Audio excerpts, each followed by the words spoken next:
কোনো এখন দেশত কিছুমান চোৰ আছিল। সিহঁতৰ ভিতৰত এটা সকলোতকৈ অঘাতন চোৰ আছিল। সেই চোৰটোক তাৰ লগৰীয়া সৰু আন চোৰে বৰ চোৰ বুলি মাতিছিল। তাৰ এটা পুতেকো আছিল। সিও সেই বিদ্যাত বাপেকৰ সমনীয়াই হৈছিল। বাপেকে এদিন ভাবিলে, মই মৰিলে মোৰ পুৱে মোৰ নাম ৰাখিব পাৰিবনে নোৱাৰে এই কথাৰ প্ৰমাণ চাবলগীয়া হ'ল।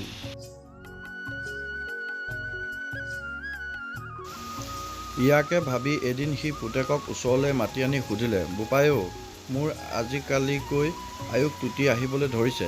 পাছে তই জানো মোৰ পু বুলি চিনাকি দিব পাৰিবি আৰু বংশৰ নাম ৰাখিব পাৰিবি? এই বুলি সোধাত পুতেকে উত্তৰ দিলে, পিতাইও, তুমি মোক তুলি তালি ডাঙৰ দীঘল কৰিছা যেতিয়া তোমাৰ বিদ্যা মই ৰাখিবই লাগিব। নহ'লে তোমাৰো নাম নুমাব আৰু মোক লোকে জহৰা বুলি হাঁহিব। এই কথা শুনি বাপেকে ৰং পাই ক'লে, মোৰ বোপাইও, তই মোৰ নাম ৰাখিবি বুলি মই আশা কৰিছোঁ।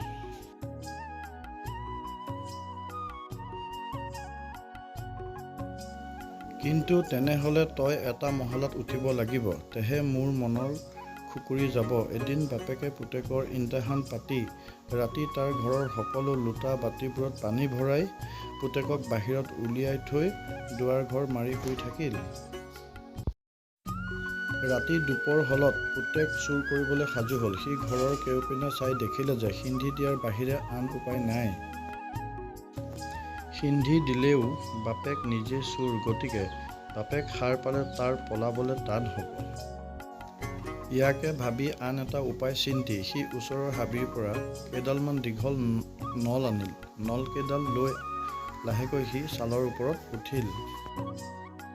আৰু য'ত লোটা বাতিবিলাক আছিল ঠিক সেইপিনে এটি সৰু বিন্ধা কৰি সেই বিন্ধাটোৱেদি লোটা কলহৰ পানীবিলাক নলেৰে শুহি আনিলে।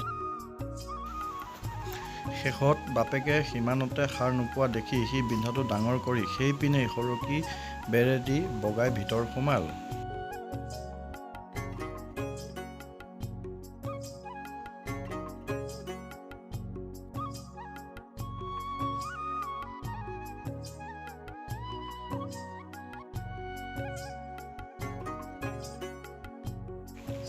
আৰু এনেভাৱে বাহিৰলৈ দাঙি আনিলে যে বুঢ়াই পানীত শুয়ে আছে নে কি কৰি আছে গমকে ধৰিব নোৱাৰিলে।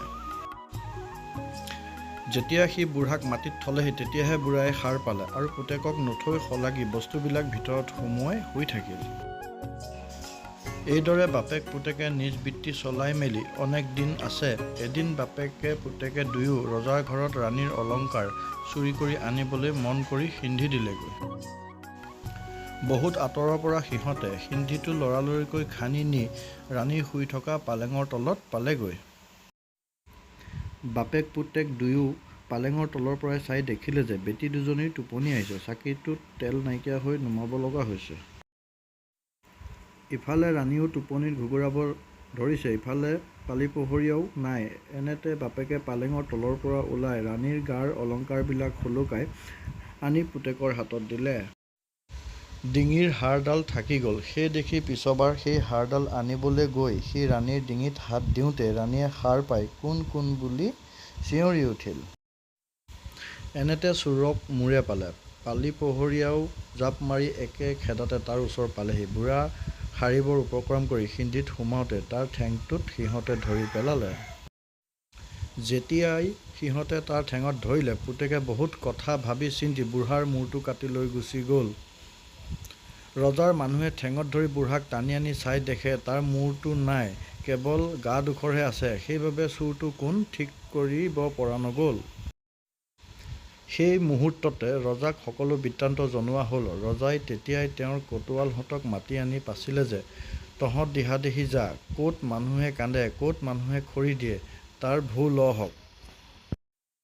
য'তেই মানুহক খৰি দিয়া দেখ বা য'তেই মানুহক কন্দা শুন তাৰ পৰা সিহঁতক মোৰ গুৰিলৈ ধৰি আনিবি। সেই কথা শুনি কোতোৱালবোৰো দিহা-দিহি গ'ল। ইফালে বৰ-চোৰৰ পুতেকে বাপেকৰ মূৰটো কাটি আনি মাকক সকলো বৃত্তান্ত ক'লে। মাকে সেই কথা শুনি কান্দিবলৈ ৰাউচি ধৰোঁতেই পুতেকে মাকৰ ভৰিত দীঘল দি পৰি ক'বলৈ ধৰিলে, আই, এতিয়া মই পিতৃবধি। তুমি যদি চিঞৰি চিঞৰি কান্দা তেনেহ'লে ৰজাৰ মানুহে শুনি লৰি আহিব আৰু মোক নথৈ শাস্তি কৰি মাৰিব। তাকে চাই তুমি যদি কান্দা কান্দি থাকা। সেই কথা শুনি মাকে কোনোমতে কান্দোন সামৰি থাকিল আৰু পুতেকক ক'লে, বোপাই, মোৰ অন্তৰত ইমান বেজাৰ লাগিছে যে যদি মই কিছুপৰ নাকান্দো তেন্তে মই থিৰেৰে থাকিবই নোৱাৰিম। পুতেকে মাকক বুজাই ক'লে যে কান্দিবৰ অনেক সময় আছে আৰু যদি কান্দিবই লাগে দেখা শুনাকৈ কন্দাই ভাল।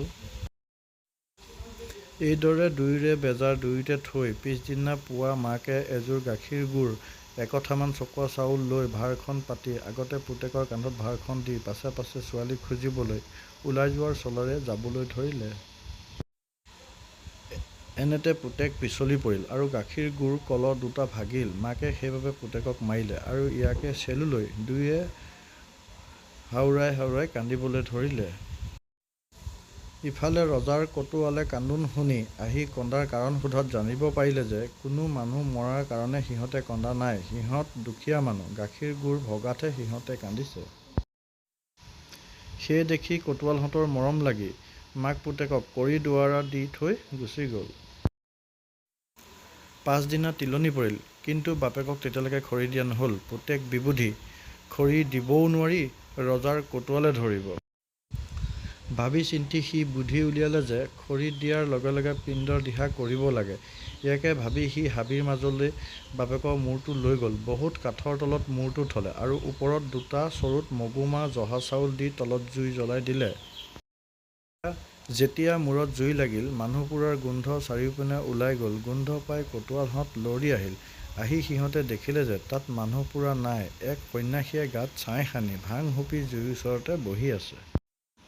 সিহঁতে সন্ন্যাসীক ভক্তিভাৱে সেৱা কৰিলে। সন্ন্যাসীয়েও সিহঁতক অভয় দি ওচৰলৈ মাতিলে আৰু ভাং খুৱাই ভোল নিয়াই প্ৰসাদ খাবলৈ দিলে।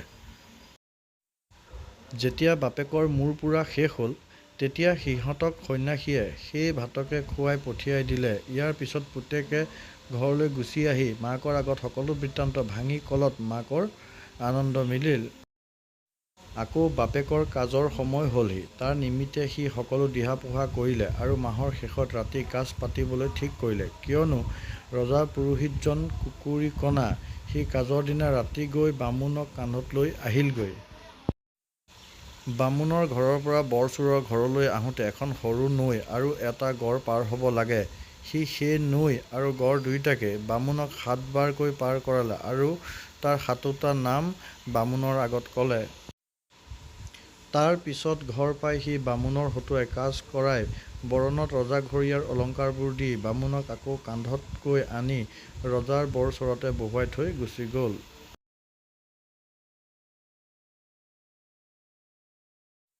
পিছদিনা ৰাতিপুৱাই আকৌ সি গৈ বৰ-চ'ৰাৰ এচুকত পেট পেলাই পৰি থাকিলগৈ। ৰাতিপুৱা ৰজাৰ মানুহবিলাক উঠি দেখে যে ৰজাৰ পুৰোহিতে চোৰে নিয়া ৰজাঘৰীয়া অলংকাৰবোৰ পিন্ধি ৰজাৰ চ'ৰাত বহি আছে। এই খবৰ গৈ ৰজাৰ কাণত পৰিলগৈ। ৰজা লৰালৰিকৈ আহি দেখে যে কথাটো সঁচা। পুৰোহিতে ক'লে যে কোনে তেওঁক ৰাতি এইদৰে তাত বস্ত্ৰাই থলে তেওঁ ক'ব নোৱাৰে। ৰজাই ঘাই বিষয়াসকলৰ সৈতে মেলত বহিল। শেষত কোনোমতে চোৰ উলিওৱাৰ বুদ্ধি নাপাই ৰজাই চোৰক ধন্যবাদ দিব লগাত পৰিল। তেতিয়া ৰজাই ক'লে যে যদি মই এই চোৰটোক পাওঁ তেন্তে সত্য সত্য কৈছোঁ তাক মোৰ ডেকা মন্ত্ৰী পাতিম। এই কথা শুনি বৰ-চোৰৰ পুতেকে লাহেকৈ গা উলিয়াই দীঘল দি পৰি ক'লে, স্বৰ্গদেউ কাটক বা মাৰক, ময়েই সেই চোৰ। পাত্ৰ মন্ত্ৰী সকলো আচৰিত হ'ল, ৰজাও অবাক। কিন্তু এতিয়া আৰু কি কৰিব, প্ৰতিজ্ঞা কৰিলে যেতিয়া তেওঁ তাক ডেকা মন্ত্ৰী পাতিবলগীয়া হ'ল।